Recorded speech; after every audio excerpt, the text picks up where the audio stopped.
Welcome to the Hustler's Manifesto podcast. We jailbreak from toxic hustle culture. We take Hustler back from the belief that bigger is better, security is contingent on compliance, and freedom is reserved for the powerful. I'm your host, Sarah Duran. I'm not here to tell you how to make a quick buck.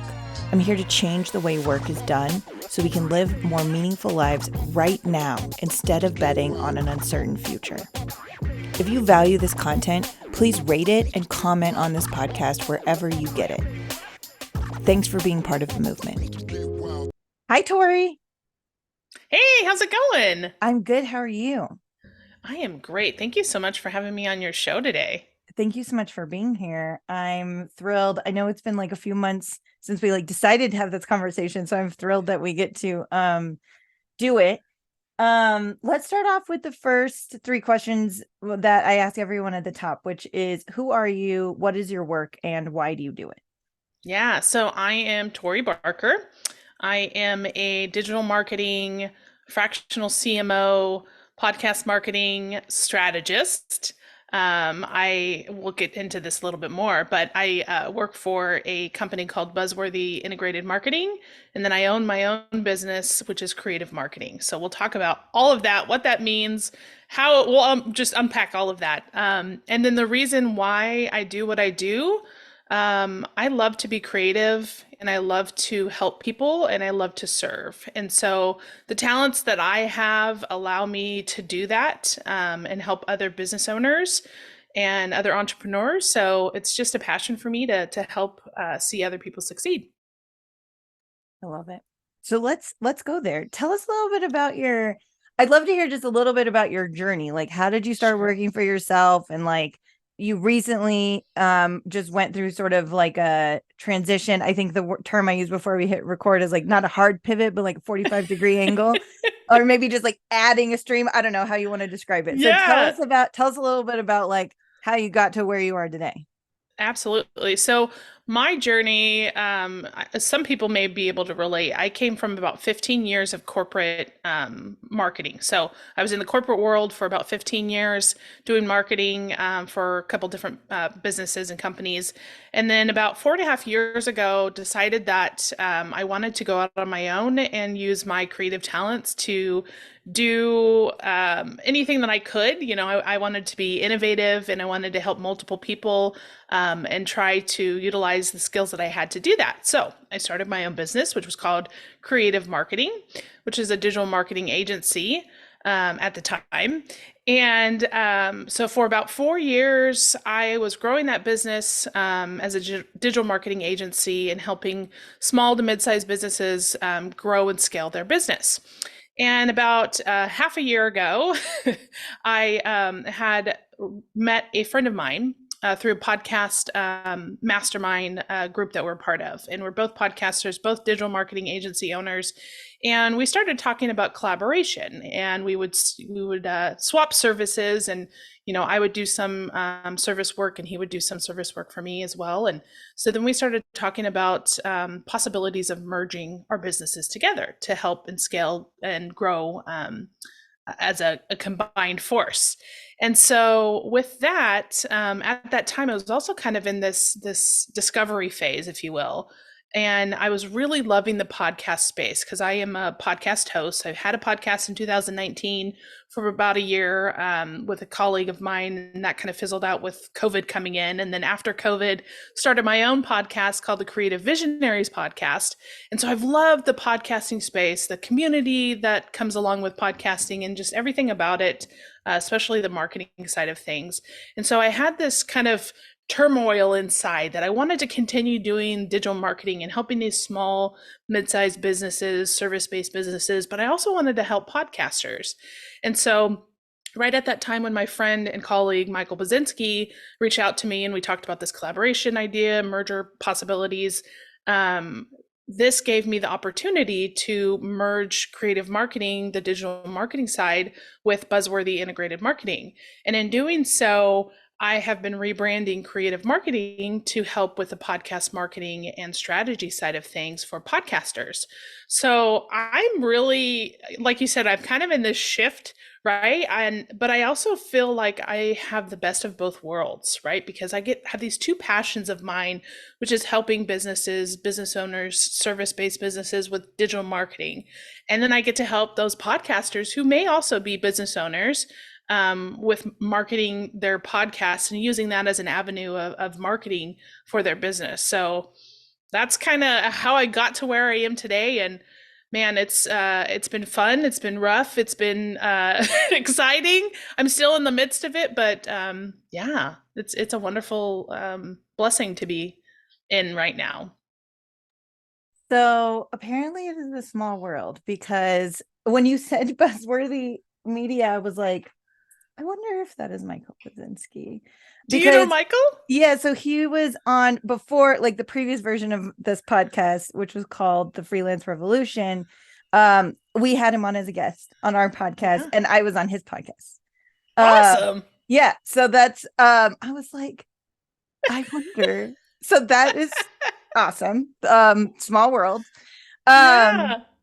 tell me about like what is, because I know like, I mean, there's so many directions we could go with this. When you start growing a business as a solopreneur, you sort of get to this place in your business where um you have to make some decisions about growing, scaling, hiring a team, partnering up with someone. Right. And I think that there's like conventional wisdom about like what that's supposed to look like. I think the sort of the process that we're told is that like you've grown a successful business, so now it's like Yeah. time to hire a team, time to like start managing people instead of doing, right, start like Absolutely. do it like. And so tell me, and I think that that can be absolutely 100% true for a lot of people, where it's like, okay, that is the right transition point. I also see Right. sometimes what happens is like people start doing that and then they start managing people instead of doing the work that they love, and Hmm. that then they're like, oh, I actually don't like managing people, like why did I do this? And then they, they have to think about restructuring it anyways. And so I'm curious about that, sort of that trajectory for you, and then like how you feel. And again, like you have these two different sides of your business Yeah. now. Yeah. Like how was that process for you, and like did you go through some of those same like questions for yourself? What are some of those iterations that happened for you? Yeah, absolutely. So in the infancy of my company, I quickly grew it to six figures. And when I hit six figures, I was like, wow, that was amazing, right? And so I came to like I would read and I'd listen to podcasts about businesses, growing businesses, scaling businesses, all that stuff, because my background is not in business or finance, it's in marketing, right? I'm a digital marketer. I have a skill. I'm a, technician in the marketing space. And so that side of the business was always a learning curve for me of the business operations and all that stuff. So I did a lot of education and learning on my own to understand what it took to grow a business and that sort of thing. So as I was going through this, there were a couple books and pieces of information that really stood out to me, and I don't know if you're familiar with them or your listeners are, but there's the EOS process. Uh-huh. And so EOS talks about the different structures in your business and how that you have to have not necessarily hierarchies, but there's a creative and there's an integrator or a visionary in your business. And then you have management in these key elements of the business. So it's usually sales and marketing, it's IT, it's customer service. Like there's these different kind of avenues. And so I learned a lot about business structure by reading that. And then I also learned from Profit First. And so those are some really interesting, and I think EOS, you can find it, Mike Michalowicz is the author, but you can learn about EOS and the book Profit First and Traction and that sort of thing. So those are really good resources for your listeners. But that really taught me about, how when I'm growing this business, creative marketing, digital marketing, in order to scale, I had to get myself outside of the doing, right? Because I was the technician. And so I began hiring a team, and I had tools that I would use software pieces to manage and streamline the business. And so as I grew and grew and grew, there was only so much of me to go around, and I wasn't doing the things that I love to do, which was the strategy, the creative part. And so I was really torn on how to shift my business in order to get to that place, because cash flow is always an issue when you're a solopreneur and growing a business. You got to have cash flow. And so that's where Profit First really put that into perspective for me, of how to structure the finances that are coming in from the sales that you're making, right? You should have allocated percentages of your sales go to different pieces of income, profit, expenses, whatever that might be, for your business. And so that really taught me a lot about how I needed to shift my focus. And I know I'm kind of all over the place, but but that taught me that growing the business, which I did, I still had some pitfalls in the software and the team behind me that was lacking. And so when Michael and I were talking, he's like, I've already got this side, you've got this side. And so it made sense for us to do this, merger type, relationship. And so for me, I'm about collaboration, and I'm about, helping other people and working smarter, not harder, right? And so I thought that this was the perfect opportunity to come into buzzworthy marketing, and do the things that I loved, right? So the strategy, the marketing, all the creative and client relationship, making sure that clients are taken care of and the businesses are growing and all that stuff. So yeah, I don't know. That's just kind of the process that I went through, and how I kind of educated myself on what to do. And so now, I'm still in the learning process as a business owner, growing my creative marketing, podcast marketing side of things. But I feel like now, having gone through this experience of growing a business and then now merging it with another, it gives me a different perspective as a business owner, to know the things that I can do better, and continue to improve on and learn from as I grow. I love all of that. The thing that the other question I have about this is, I think the other thing that I see a lot with solopreneurs that get into this cycle where they're like growing and expanding, and then, you know what I mean, building a business, is like, you also get to a place, and you touched on it a little bit too, of like, it's not just like you start getting farther and farther away from like the work that you like doing. Which again, like, some people are put on this earth to like manage teams of people, and that is their gift to the world. And so there's not everyone, right? Like, some people, that is absolutely what they're supposed to be doing, or like running a business, like you said, like the operation side of a business, like that is sort of like where a lot of my skill sets lie, is like, I'm like put on this world to like make things run efficiently, connect dots for people. But I think also what happens is like, you get, and I heard you say it, because like you were like, well, I didn't know how to run a business, and so you like did all this work and like built this amazing structure, right? Which I think is like how most of us do it. Like, no one teaches us how to do that, right. And then you sort of had it, I mean, I think you did say there was like some gaps, but you also like had grown this like machine that you like had like dialed in. But what I think I hear you saying is, you also were like, I need to build something new. Like, I'm like craving this like other thing, like building a new thing. And so that's another thing that I see a lot with people that get to this stage where it's like, you've built what anyone would look at you and be like, well, you have it all. Like, why would you want to start something new? Why would you want to do a new thing when like you have this thing that like most people can't build something like this? Why would you go off and start something new? I mean, like, tell us about that. I'm just like so curious about, I have this same gift curse, I don't know what to call it, where it's like every time I build something and then it starts working, I'm like, great, I've dialed that in, but now I need a new challenge. Like, tell us a little bit about this like other side of your business and the process of like growing that. Yeah, so it's funny because I read a book in my education learning phase, which I still do, but it's called Rocket Fuel. And so in Rocket Fuel, they basically talk about two different types of business owners, a visionary and an integrator.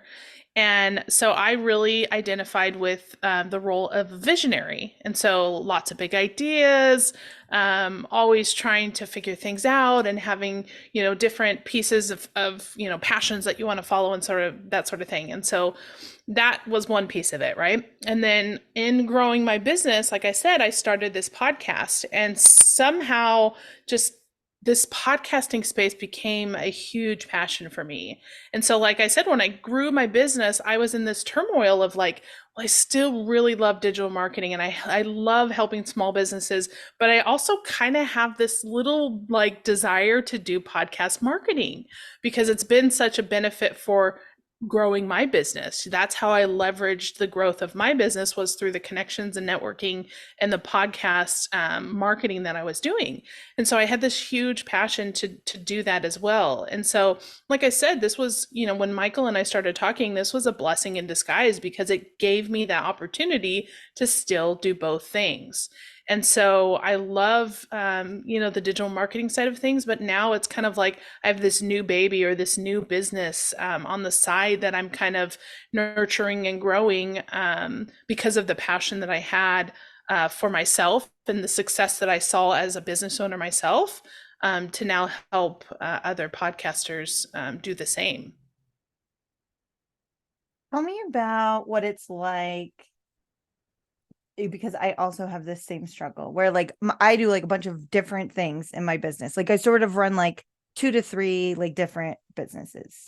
Um and so and we talked about this a little bit before we hit record. Like when you're talking to different, like how do you talk to different people about like what you do? And I think a connected question to that is like I think something that we are always told is that it is easier to just focus on one. It might be easier to just focus on one thing, right? Niche down, get super specific about the who and the what and the problems you're solving for them and all those things. And I fundamentally do believe that that's true. I just do it in like different 4 ways. different realms. So I do think that's true, but I also am like, that also doesn't leave like a lot of room for this like type of, exploration where you like found this thing and you were like, oh, I like really love this thing. How do I grow this thing while still holding on to this other thing? Which I think a lot of conventional like business wisdom doesn't always make room for that. Well, yeah, and I think my situation's a little unique because it's both marketing, right? So marketing is at the base of everything that I do, the creative, the marketing, the strategy. And so when I'm talking to people, like if I'm doing networking or that sort of thing, like I always have kind of both sides of my brain turned on when I'm thinking about service-based digital marketing and podcast marketing, because I think the two really mesh together well. So even if I start out with a client or a prospect or meet somebody new who does digital marketing, if there is an avenue for them to utilize podcasting in their business, that's just another level of service that I can offer. And vice versa. If there's somebody who has a podcast and they're using that as a marketing tool to grow their business, there's usually other elements in their business that they might need support with on the digital marketing side, like SEO or a website or email marketing. And all of those things really tie in together because the way that I look at it is podcast marketing is just like another facet of marketing. It's like that email marketing. It's like a website marketing campaign. It's just one level of marketing that you can do to grow your business, your authority, your thought leadership in whatever space. You can do it even as an author, right? So authors can utilize a podcast to grow their audience and their viewership, listenership, readers for books that they've written. So there's just so many different levels. And like I said, I'm unique because the two pieces still kind of work well together, or complement one another. So it's not so hard for me to differentiate when I'm talking to someone like, like I do marketing, but then I also do like finance. Like that's totally different. Yeah. So for me, like the two complement each other really well. So if I can help in one avenue, I can take them down that route. If I can help in the other avenue, then I'll go down that route too. So it just makes it a little bit easier, but yeah, sometimes still confusing.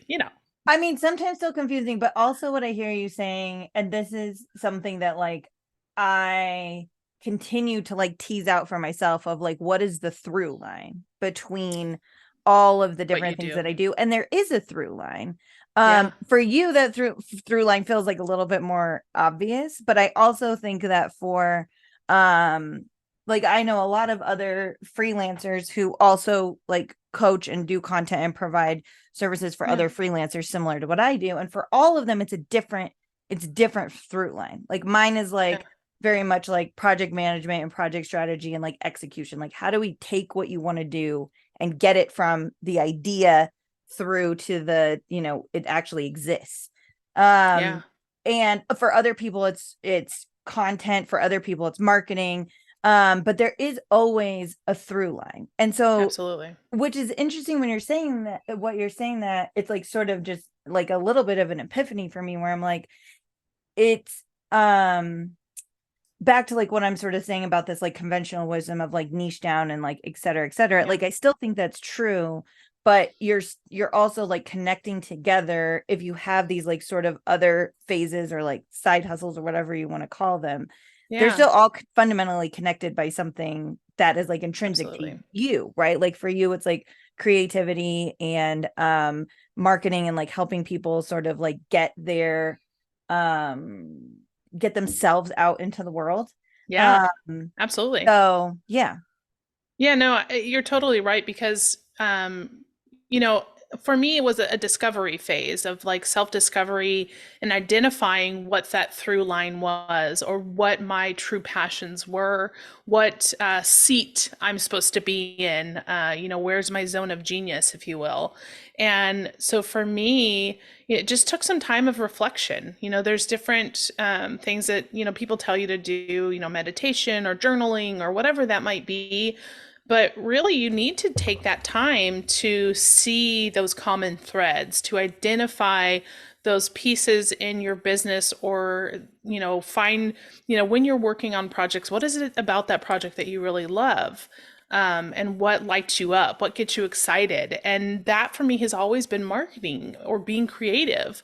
And so it was just a matter of putting those pieces together, right? Like going through, like I said, the discovery phase of like what means the most to me, what is important to me, what do I want to do, where do I feel like I really can excel.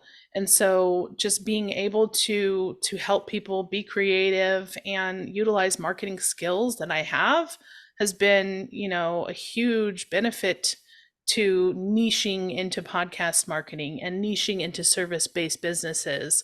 But there is that common thread that I identified for myself, which is the marketing creative aspect of it. I love that. I could not agree more. I think that is a lesson that I learned later on, that just this like self-reflection piece where Yeah. when I started my business, I was like, I was conscious of some of that. So I was like, what Mm-hmm. I'm doing now is not working. That feels clear.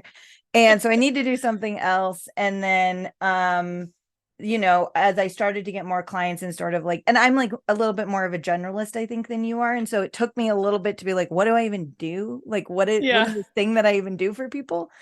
But in hindsight, I could go back and see how I had done that sort of self-reflection and am now able to like articulate it in a framework that I can then Right. reiterate to other people. But I think that is so true, that it's like both simultaneously recognizing it as it's happening in real time and then giving Mm-hmm. yourself those like moments where like, okay, I need to like step out and back and sit with Yeah. it and really look at it and pay attention to it and reflect on it for a little bit. And that I think happens over time, right? Like we never figure it out. Yeah. We're never like, Yeah. oh, this is what I am, this is what I do. I think as entrepreneurs, we're always in kind of this growth journey, that we're always kind of evolving over time.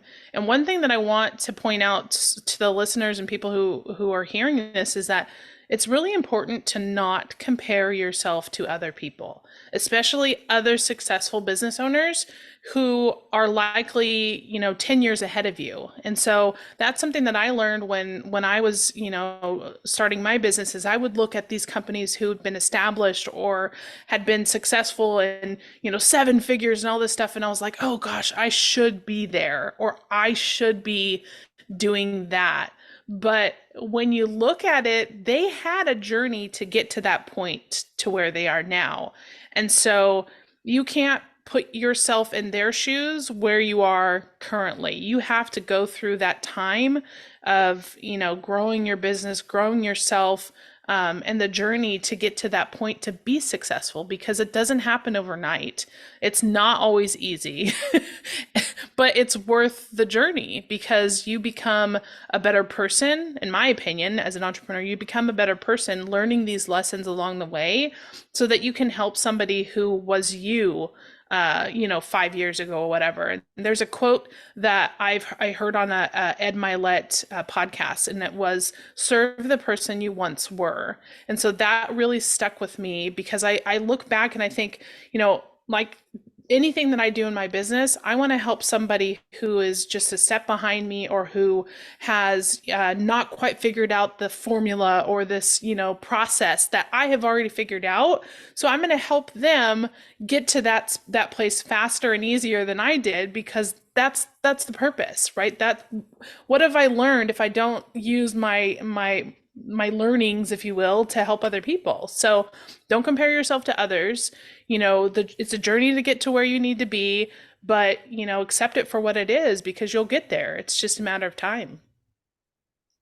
I think that 100% agree with you. And the only other thing I would add to that is like not just comparing yourself to other people who may be at a different part of their journey than you, but like comparing yourself to people who are at quote unquote the same part of their journey as you. True. Right. Because Yeah. I also think, back to what I was saying in the beginning, is like we are fed a story of what success looks like.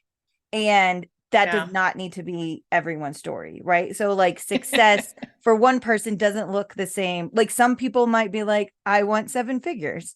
And some people Right. might be like, I only want to work 10 hours a week. And maybe you could do both of those things. If I think it's probably possible. But I also think just like defining success on your, which I'm going to say defining success on your own terms. And then I will say like, that is the journey of a lifetime. Like that is also not like a one and done. That is not like No. something that you figure out and you're like, great, this is what success looks Done. like for the rest of my life, right? Like that's something we also have to relearn over and over and over again. Yeah. But just like going back to what you said about not comparing yourself to other people is like, yes, period, hard stop. Like I think that like learn from the journey of others, but like make sure Yeah. you're charting your own journey and using your own Absolutely. metrics to define success on that journey. Yeah, for sure. It's so important, especially, I mean, not only in business, but in personal life too, right? To not compare yourself to others, because we're all made individually and we're meant to be who we are, not somebody else. So really get clear on who you are, and do that work, right? To understand what's your specialty, what's your niche, what's your, zone of genius, and how do you help people? And that's where you're going to find the most happiness and joy in what you do. So and know that it's a journey, right? It's never like here's the end of the road. Okay, I figured it all out. Now I'm good. There's always going to be a fork in the road. There's always going to be some sort of turn. So just embrace it and learn along the way. And like I said, help other people who may be just a step behind you. Absolutely.